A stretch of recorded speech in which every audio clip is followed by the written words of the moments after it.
Voice of Change News. This is Voice of Change Radio News. I'm Amanda Kumalo. A quick look at stories making the headlines. Zanu Pf's by-election win exposes opposition. In business news, Favourable Second Republic policies attract investors. In regional and international news, Uganda rebel leader charged with killing tourist. In sports news, Gumbo's burial set for Saturday. The news in detail.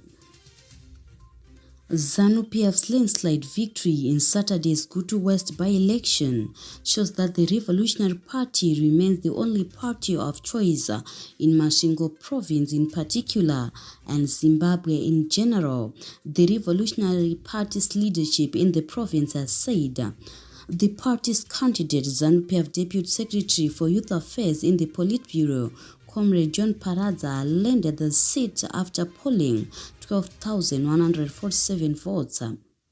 The by-election was occasioned by the death of Mr. Christopher Mtono, who had filed papers to contest the parliamentary seat in the August harmonized elections, but died in an accident before the day, prompting the Zimbabwe Electoral Commission to postpone the elections. Zanu Pf's leadership in Masvingo has lauded Comrade Paradza's huge win, saying it further consolidates the Revolutionary Party's grip on the political landscape in the province. Moving on to business news. The Second Republic's policies on devolution and improving the ease of doing business have lured multi-million investments into Mashonaland Central. Notable investors are fertilizer manufacturing company Fertilizer Seed and Grain, Invictus Energy Limited, now prospecting for gas and oil in Birem Zarabani, and several mining giants including Eureka Gold Mine, Freda Rebecca Shamba Gold Mine, and Bindura Nickel Corporation.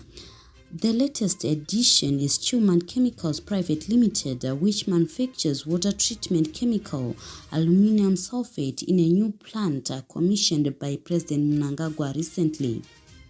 In news beyond our borders, Uganda.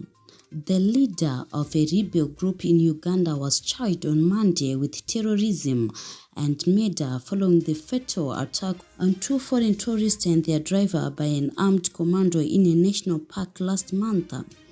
Abdul Rashid Kyoto, also known as Njovu, a leader of the Allied Democratic Forces rebel group, has been arrested in early November during a Ugandan army operation against the commando group, accused of killing a British and a South African honeymooner and their guide in Queen Elizabeth Park on October 17. And finally, in sports news, the burial of the late Warriors gaffer and Highlanders legend Raman Gumbo has been set for Saturday at Bulawayo's late Stanley Cemetery.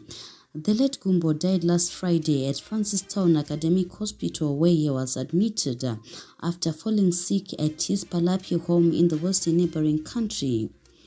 Family spokesperson Seblon Mhlanga revealed that while the paperwork to repatriate the body of the departed former Dream Team star started yesterday, the Bulawayo City Council has offered them burial space for the late football icon at Lady Stanley Cemetery, where most fallen heroes are buried.